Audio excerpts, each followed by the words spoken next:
Alhamdulillah, wassalatu wassalamu ala rasulillah Sayyidina Muhammad ibn Abdullah wa ala alihi wa sahbihi wa mawala. La hawla wa la quwata illa billah. Subhanaka la ilma lana illa ma 'allamtana innaka antal alimul hakim. Syukur pada Allah Subhanahu wa taala, pada malam hari ini kita bisa kembali bermajlis di Masjid Al-Falah ini. Satu kali pertemuan libur nih, karena ada barengan waktu itu. Mudah-mudahan tidak mengurangi keberkahan di malam Jumat Pahing ini. Malam ini kita mendapatkan ilmu yang bermanfaat dari Allah Subhanahu wa taala. Amin ya rabbal alamin. Bapak Ibu, para jamaah yang dirahmati Allah,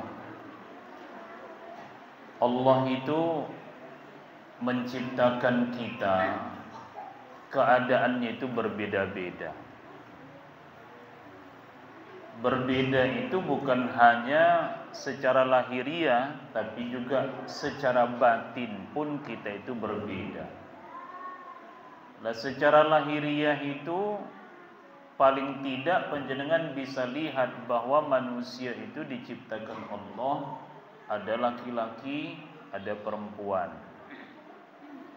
Itu normalnya manusia itu cuma dua itu, ada laki-laki, ada perempuan. Nek ono sing gak cetha niku ndak normal niku. Lanang kok kaya wedok, wedok seperti lanang.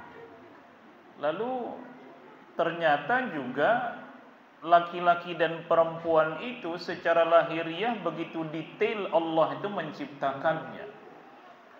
Bahkan sidik jari kita itu yang tidak terlihat oleh pandangan mata kita untuk bisa membedakannya, ternyata itu memang sangat berbeda. Bahkan ngapunten, kita yang sudah punya anak lebih dari satu saja itu juga beda-beda. Misalnya kalau panjenengan punya anak 3 misalnya, itu juga berbeda. Yang satu misalnya mirip bapaknya, yang kedua mirip ibunya. Nah itu yang menentukan niku nggih Allah. Tapi kadang yang ketiga ini kadang ndak mirip ayahnya, ndak mirip ibunya, mirip tonggone. Nah niku sing bahaya niku. Mula hati-hati niku nek mirip tonggone niku. Nah, ternyata juga Bapak Ibu, kondisi yang berbeda lahiriah itu juga batinnya berbeda. Itu sebabnya bisa kita lihat betapa manusia itu perilakunya banyak sekali. Ada yang rajin di sini, tidak rajin di sana. Ada yang rajin tahajud, tidak rajin puasa. Ada yang rajin puasa, tidak rajin tahajud. Ada yang rajin misalnya bersedekah tapi tidak rajin jamaah. Lah beda-beda kondisi batin seperti itu sebenarnya adalah kehendak Allah. Jadi itu yang menghendaki niku nggih Gusti Allah.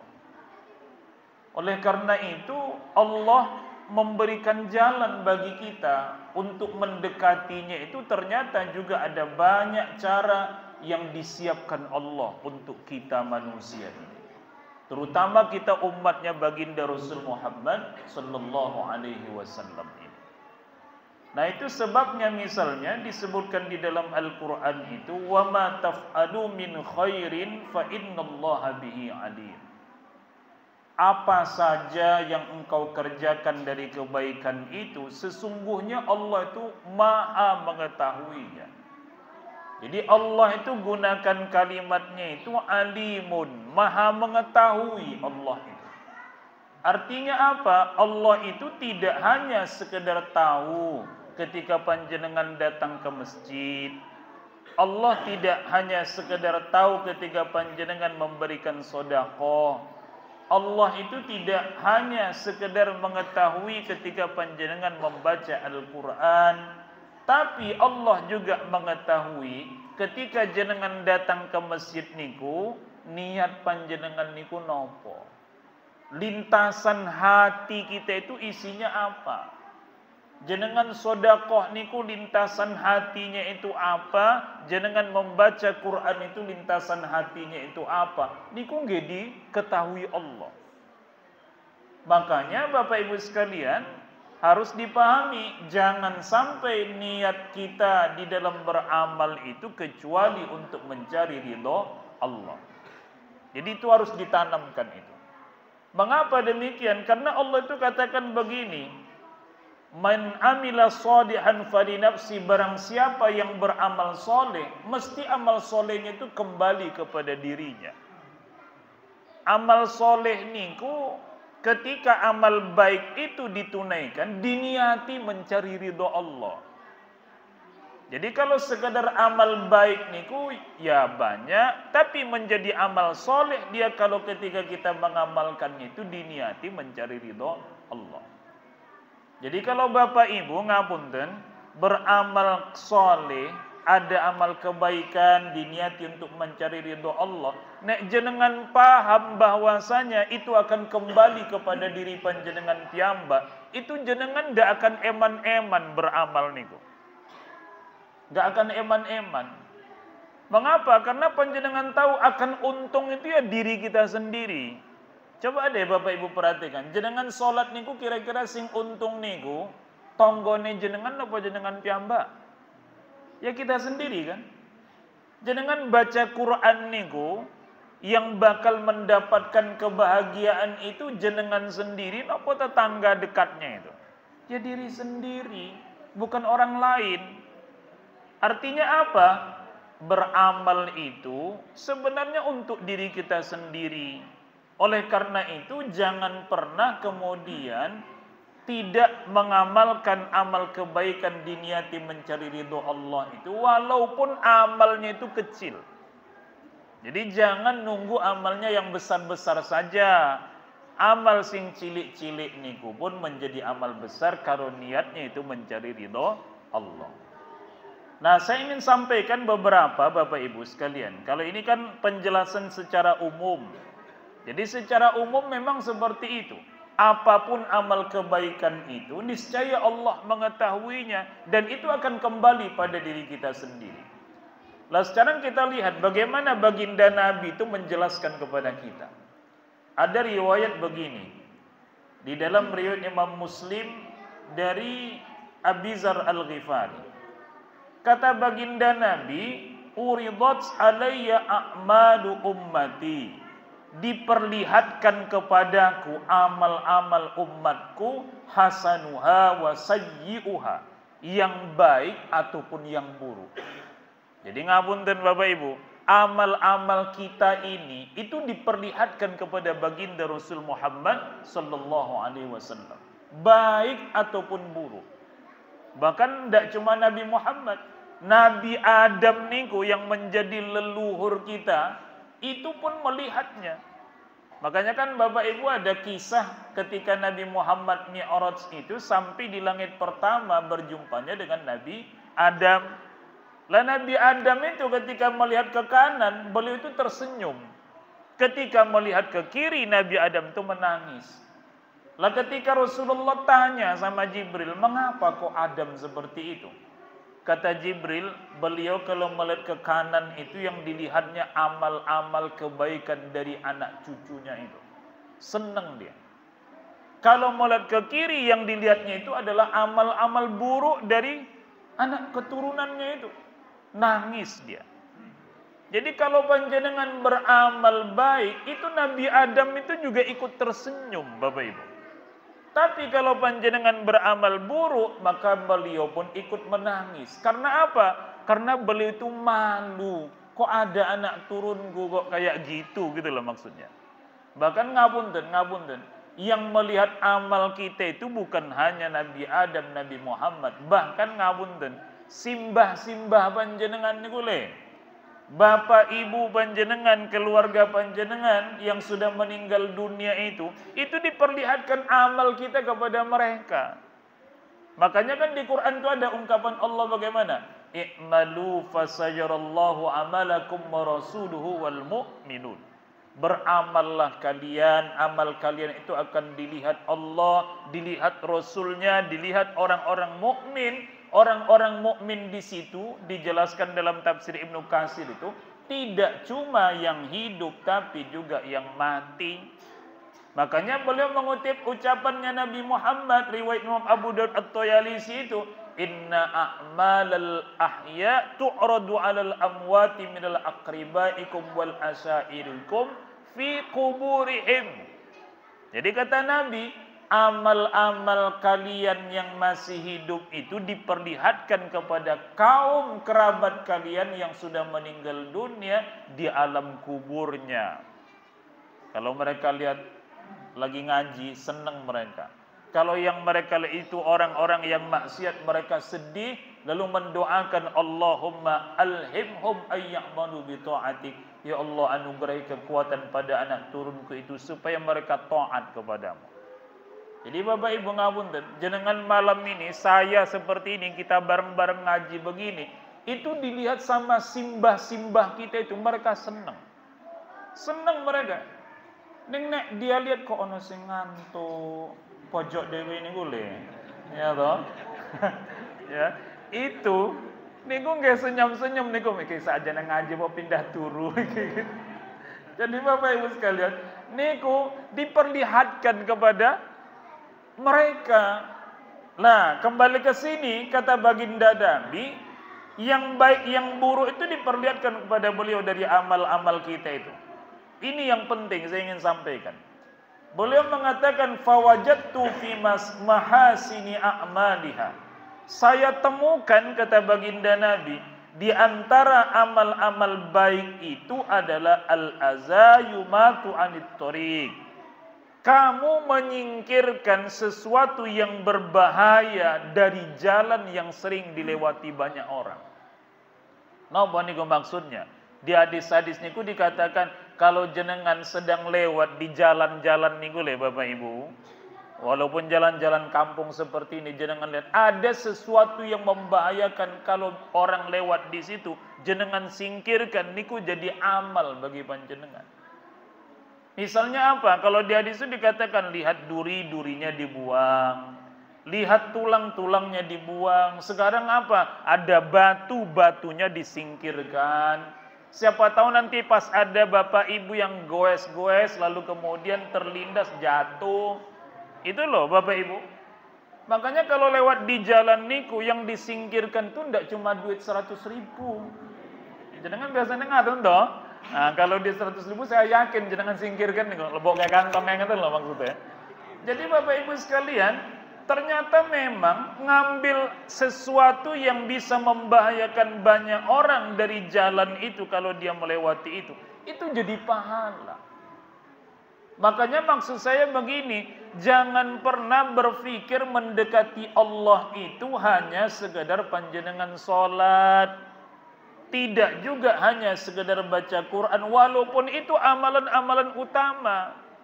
Tapi begini, ketika kita misalnya lewat mau ke masjid ada sesuatu yang membahayakan, ya disingkirkan, gitu loh maksudnya. Jangan hanya dibiarkan. Makanya saya katakan tadi, kita itu tidak boleh memandang remeh saudara muslim kita itu. Mungkin ngapunten nggih, dia tidak pernah kita lihat datang ke masjid. Ya bisa jadi, tapi bisa jadi juga dia itu kalau setiap lewat ada sesuatu yang membahayakan orang, dia singkirkan. Kalau mungkin di kampung-kampung seperti ini misalnya apa? Dahan-dahan kayu nih kule. Dahan-dahan mungkin pohon mangga apa-apa. Masuk rantingnya itu ke halaman atau ke jalan yang biasa dilewati itu. Dipotong. Artinya apa? Diniati supaya nanti jangan sampai ada orang lewat celaka. Nah itu jadi amal Bapak Ibu. Lalu kemudian ini juga penting ini. Itu tadi amal baik kan. Lalu beliau katakan wa wajadtu fi masawi'i a'maliha, dan saya temukan di antara amal yang buruk itu apa? An-nukha'atu takunu fil masjid la tudfanu.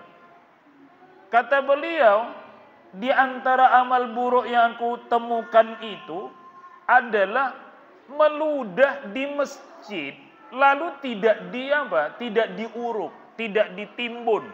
Napa niku? Diuruk nggih? Ditimbun kan diuruk maksudnya.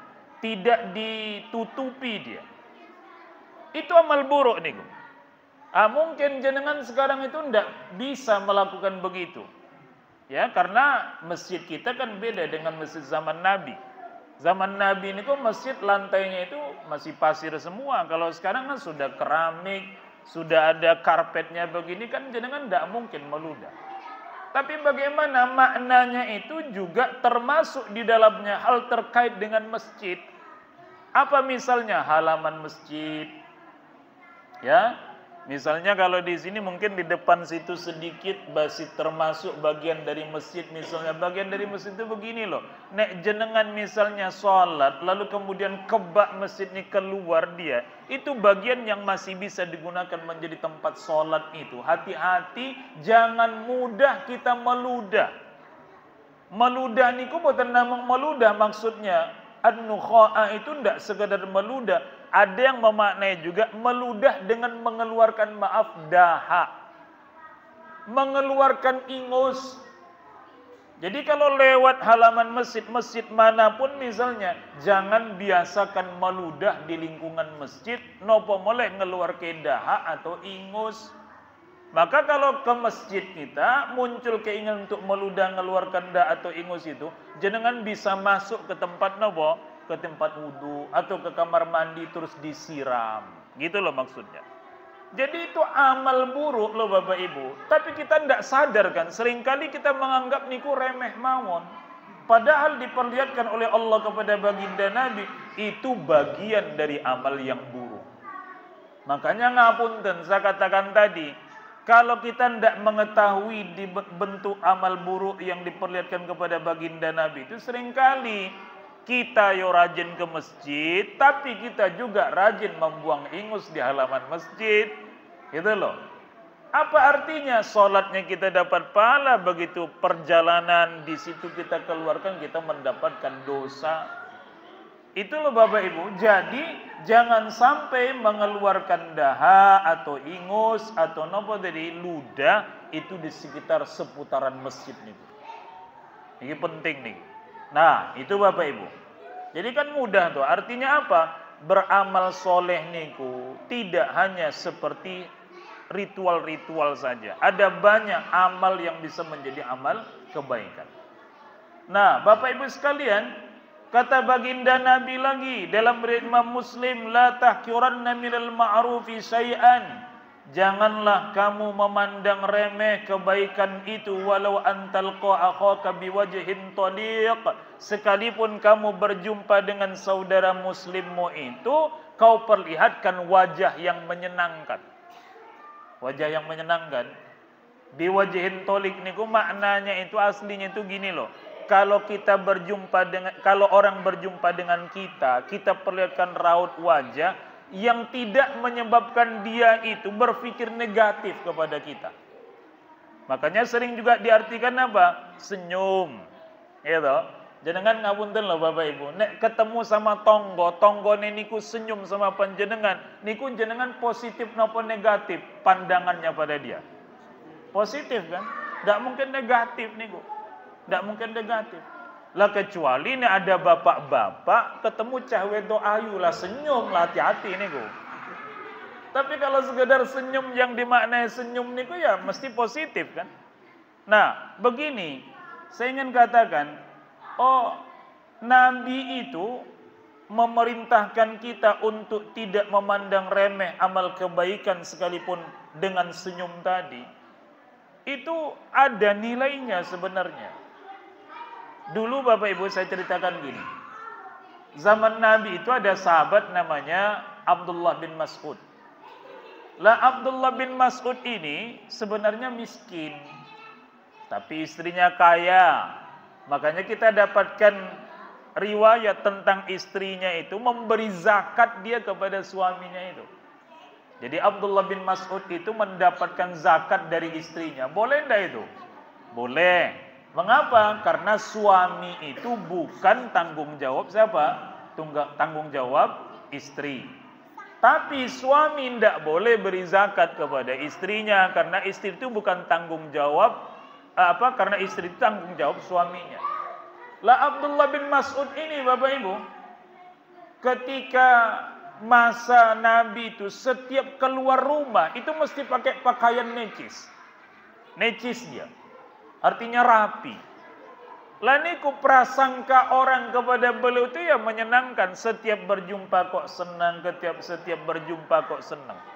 Sama misalnya seperti panjenengan.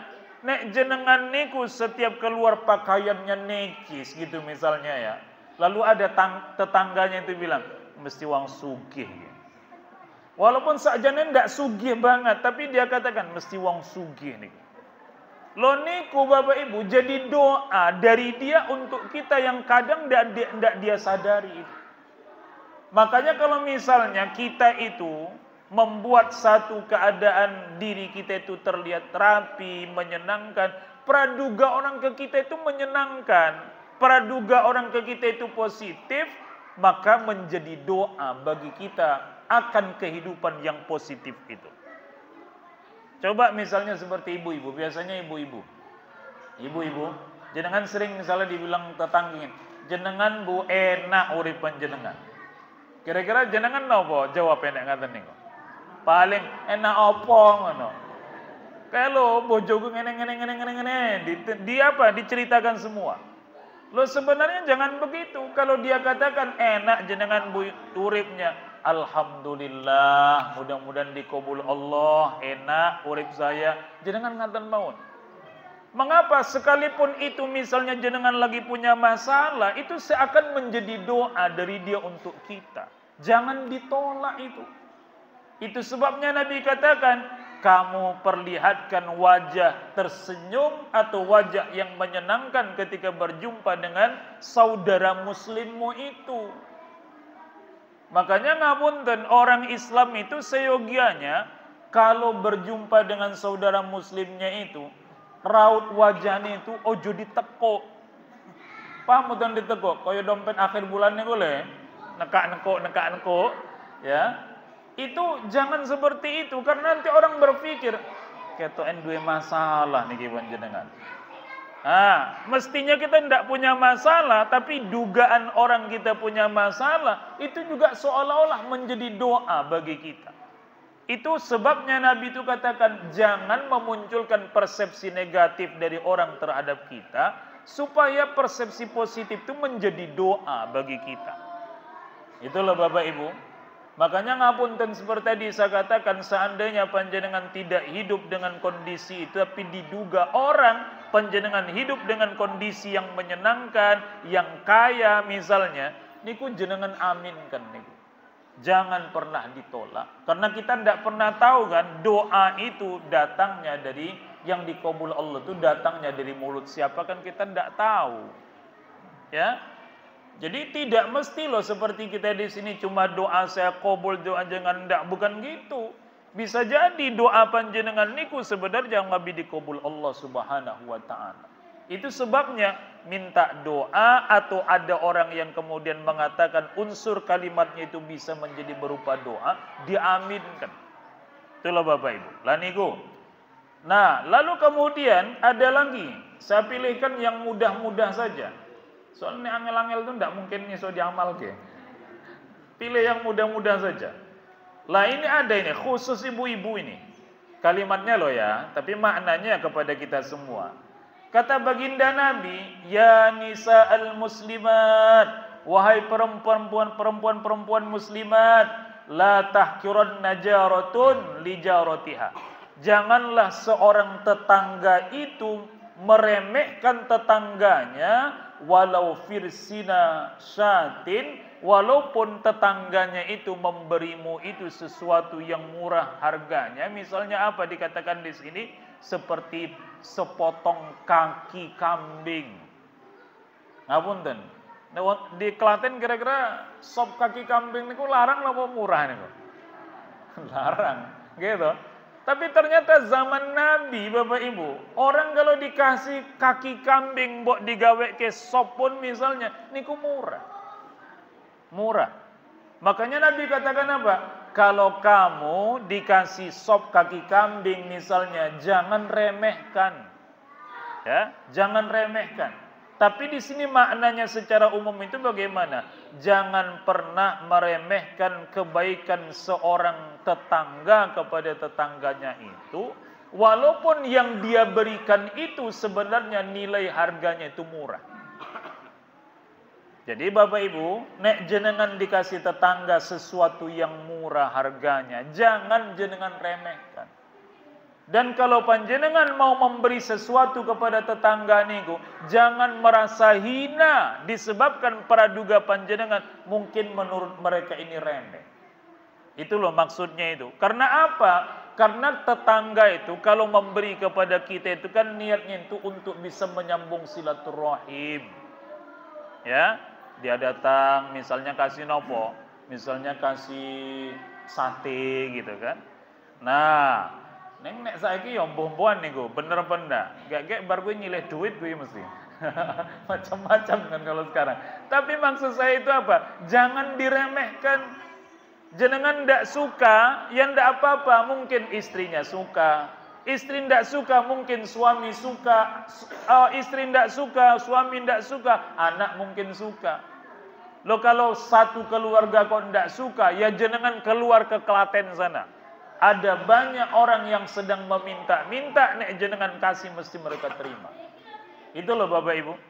Jangan ngeremehkan pemberian seseorang kepada kita, gitu loh Bapak Ibu.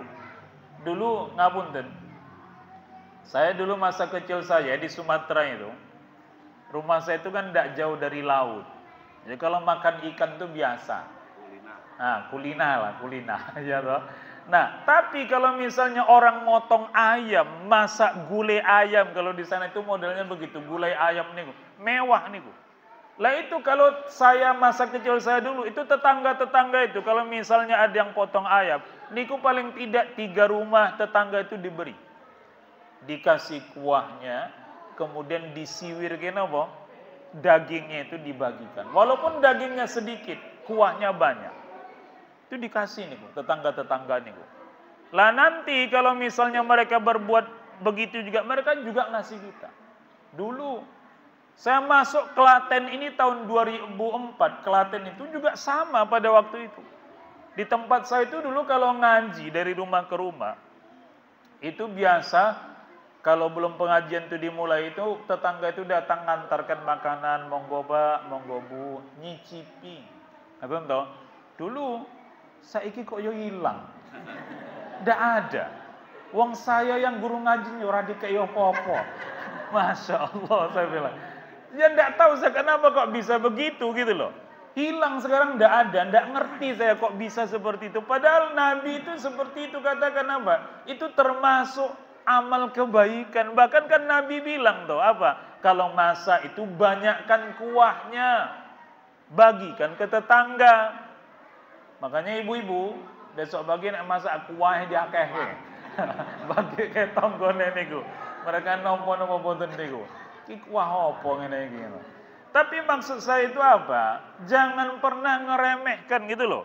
Bukan hanya masalah makanan, sebetulnya apapun kalau diberikan kepada kita, berusahalah untuk menerimanya. Mengapa demikian? Karena niat mereka itu untuk menjalin silaturahim, gitu loh Bapak Ibu. Lah jenengan juga gitu, nek misalnya ada kelebihan atau ada sesuatu yang mungkin jenengan bisa membagi-bagi ke tetangga, dimulai lagi nih. Uang yang sekarang itu sudah banyak apa? Sudah banyak hilang. Nah, lalu Bapak Ibu, ini ada 2 hadis lagi yang penting saya sampaikan. Ada riwayat begini kata baginda Nabi, ada 40 amalan kata baginda Nabi, itu a'laha manihatul anzi. Dari 40 itu, 40 amalan itu, di antaranya yang terbaik itu apa? Memberikan kepada tetangga niku kambing untuk diperah susunya lalu diminum oleh tetangga itu susu kambing niku. Kok nek di Arab, nek di mana ini? Ngadirejo ndak tahu saya, ada ndak itu nyerahke kambing kon apa niku? Peres susunya. Maksudnya itu begitu, bukan kambing yang diserahkan, ndak. Mungkin ya, mungkin maksudnya itu karena kondisi keluarganya mungkin tidak sama dengan kondisi yang memberi kambing itu. Mungkin mereka jarang minum susu kambing, kasih monggo diperes sendiri diminum. Itu di zaman Nabi itu sesuatu yang mewah kayak gitu itu. Tapi kita sekarang mungkin tidak terbiasa. Nah, yang penting ini ingin saya katakan gini. Ma min amilin ya'malu bi khaslatin minha. Tidaklah seseorang itu mengamalkan di antara 40 amalan itu raja'a sawabiha. Dia berharap pahala dari amalannya itu, wa tasdiqa mau'udiha, dan dia benarkan apa yang akan diwujudkan Allah dengan amalan itu, illa adkhalahullah bihal jannah, kecuali Allah memasukkannya ke surga disebabkan tadi dugaannya itu bahwa Allah akan mewujudkan apa yang menjadi pahala dan kebaikan dari amal itu. Misalnya gini, contohnya, ngapunten. Jenengan kan mungkin pernah mengetahui gini loh. Kalau orang datang ke masjid, sholat jamaah nggih ngapunten, itu langkahnya yang satu itu mengangkat derajatnya, langkahnya yang lain menghapus dosanya. Lah niku jangan sekedar kemudian panjenengan ketahui saja itu, jenengan amalkan niku. Apa maksudnya? Dari rumah niku Bapak Ibu, jenengan mulai berniat bismillah tawakkaltu 'ala Allah untuk menunaikan salat ke masjid. Tapi hati panjenengan itu berharap, ya Allah, wujudkan bagiku apa yang dijanjikan baginda Nabi. Langkah yang satu menghapuskan dosaku, yang lain mengangkat derajatku. Jadi hati panjenengan ketika datang ke masjid itu sibuk mengharapkan hal itu kepada Allah, sehingga kemudian apa? Keburukan-keburukan itu bisa panjenengan singkiri. Kadang kan ngapunten, maaf ya Bapak Ibu, kadang kita datang ke masjid jalan bareng tonggone ya asik ngerumpi kanan kiri. Padahal mau ketemu Allah loh niku. Kadang tidak pas berangkat, pas pulang. Begitu rampung sholat, astagfirullah. Begitu selesai sholat pulang ke rumah niku ngomong ke meneh. Artinya apa? Ada sesuatu yang keliru. Makanya Nabi itu katakan apa? Orang itu kalau beramal itu dia harapkan pahala dari amalnya dan dia benarkan bahwa Allah akan mewujudkan pahala itu untuknya, bisa dia masuk ke dalam surga disebabkan karena pengharapannya itu. Itu loh Bapak Ibu. Jadi apa saja yang panjenengan ketahui tentang satu amalan, niku jenengan sertakan di dalam hati panjenengan.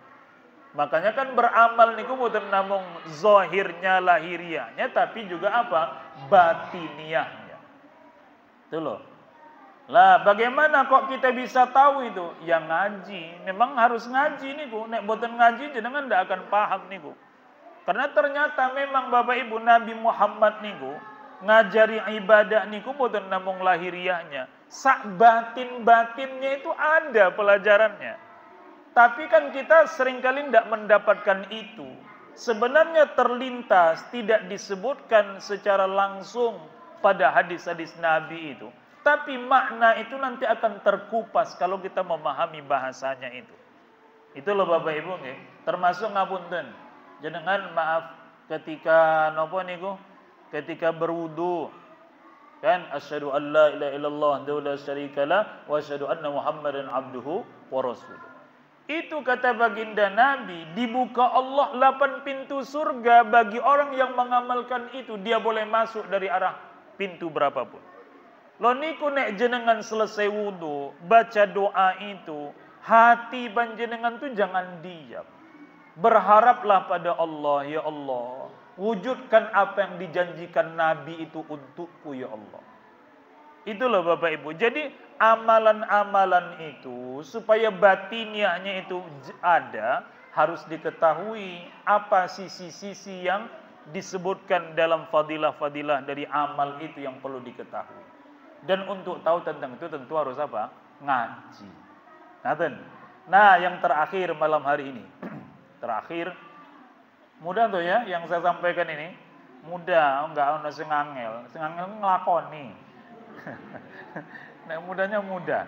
Nah, ada kata Nabi begini, innallaha, sesungguhnya Allah la yardo niku tidak cuma ridho, benar-benar ridho anil abdi terhadap seorang hamba ayyakulal akalata, kalau dia sedang memakan satu makanan fayahmadahu alaiha, lalu dia mengucapkan alhamdulillah, au yashraba asyarbata, kalau dia minum satu minuman, fayahmadahu 'alaiha, lalu dia memuji Allah dengan mengucapkan alhamdulillah. Kalau jenengan mengikuti kajian Gus Bahak niku, kata beliau, hadis ini adalah cara yang disebutkan Allah untuk bisa mencapai derajat kewalian niku.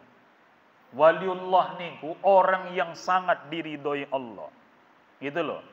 Jadi nek jenengan pingin jadi wali ngamal gini ku. Nek jenengan cuma cukup jadi wali murid, napa wali nikah, ya monggo, itu saja ndak apa-apa. Tapi ini yang dimaksudnya apa? Allah itu ridho, sangat ridho, sangat ridho. Sangat ridho niku bagaimana ya? Allah itu sangat suka, benar-benar muncul rasa keridhaan Allah itu kepada orang yang seperti itu. Apa? Kalau dia makan, dia ucapkan alhamdulillah. Kalau dia minum, dia ucapkan alhamdulillah. Tapi jangan bilang gini loh. Aku saben dino alhamdulillah, Pak. Barmangan nih, gelegaan alhamdulillah. Ndak itu loh maksudnya. Bukan itu. Maksudnya itu begini loh. Nek jenengan makan itu tetap di awalnya itu baca bismillah, tetap bismillah. Tapi yang dimakna itu adalah kesadaran batin. Ketika jenengan ngambil makanan itu jenengan tahu ini anugerah Allah. Ini rezeki Allah diberikan kepada kita lalu dimakan. Ya Allah, alhamdulillah, hari ini saya masih Engkau berikan apa? Rezeki. Minum juga gitu, ketika minum itu alhamdulillah, ya Allah, alhamdulillah. Jangan tidak perlu teriak-teriak mengucapkan itu. Yang cukup dilakukan dengan lafal yang misalnya tidak keras, tapi hati niku sadar kalau makanan minuman itu rezeki dari Allah Subhanahu wa taala.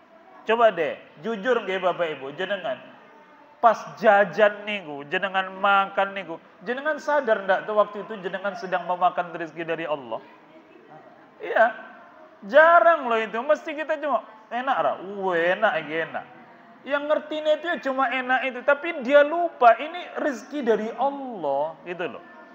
Makanya Bapak Ibu, ngapunten, jenengan saya itu jangan terlalu banyak mengeluh. Jangan jenengan banyak mengeluh, ya Allah bagaimana ini, bagaimana itu, rezeki saya begini, rezeki saya begitu. Jangan banyak mengeluh. Kalau pagi tadi jenengan masih sarapan, niku jenengan masih diberi Allah rezeki. Loh, tadi pagi jenengan sarapan apa mboten Bapak Ibu? Sarapan, tanduk barang loh, tanduk. Makan siang makan ndak? Makan. Makan malam makan ndak? Makan. Artinya apa? Rezeki Allah niku masih ngalir pada panjenengan. Sesulit apapun hidup itu, kalau makan dan minum itu masih ada untuk kita, niku berarti Allah niku masih memberi rezeki pada kita. Jangan pernah ngeremehkan itu. Loh, justru Allah itu sangat ridho ketika orang makan dia katakan alhamdulillah, ketika orang minum dia katakan alhamdulillah. Makanya nanti pas istirahat, nek snack metu, prakteknya niku, ya, neng aja seru-seru, alhamdulillah nih, gitu. Pokoknya di batin mawon, ya Allah, alhamdulillah nih rezeki, ya. Karena ternyata memang benar loh Bapak Ibu, makanan minuman itu bukan masalah ada uang apa ndak ada uang untuk membelinya, rasa itu loh. Mengapa? Ternyata kalau cuma makanan minuman itu banyak orang yang bisa membelinya tapi tidak bisa masuk ke dalam dirinya. Nah, jangan tidak percaya, datang deh jalan-jalan ke RSI itu banyak nih. Akeh wong yang bisa beli makanan tapi ternyata tidak bisa dia telan, tidak bisa dia minum minuman itu. Tapi jenengan masih bisa. Artinya Allah niku masih memberi rezeki yang banyak pada kita. Maka disyukuri itu. Dan ungkapan alhamdulillah niku sadarkan diri kita itu betapa Allah itu yang memberikan rezeki itu pada kita. Niscaya Allah akan berikan banyak lagi anugerahnya kepada kita. Mengapa? Karena diisyaratkan layar do tadi. Allah niku sangat ridho. Makanya wali-wali Allah niku yang sangat diridhoi Allah itu bisa jadi loh ya. Banyak menurut kita itu miskin-miskin orangnya. Tapi ya yang wali sugi-sugi niku kayak kata. Tapi yang miskin-miskin itu jangan dipandang miskinnya dia loh ya. Nek dia memohon apa ya kelakon niku. Tapi dia itu sudah bisa merasakan, ya Allah ini anugerahmu. Setiap apa yang dia dapat tuh anugerah, anugerah, anugerah. Dia puji Allah. Jadi Allah itu sangat ridho kepada mereka. Nah itu Bapak Ibu. Jadi saya kira itu saja kajian kita di malam hari ini. Mudah-mudahan bermanfaat dan semoga Allah Subhanahu wa taala dalam jangka waktu kita ngaji ini memberikan ilmu yang bermanfaat bagi kita. Yang kecil-kecil ini juga semoga menjadi jalan bagi kita untuk mendapatkan kekuatan mengamalkannya. Sampai nanti ketika kita makan dan minum jangan lupa untuk mengucapkan Alhamdulillah dengan kesadaran batin bahwa semua itu anugerah rezeki dari Allah Subhanahu wa taala. Saya kira begitu Bapak Ibu. Nanti kalau ada tanya jawab monggo. Wallahul muwaffiq ila aqwamit thoriq. Assalamualaikum warahmatullahi wabarakatuh.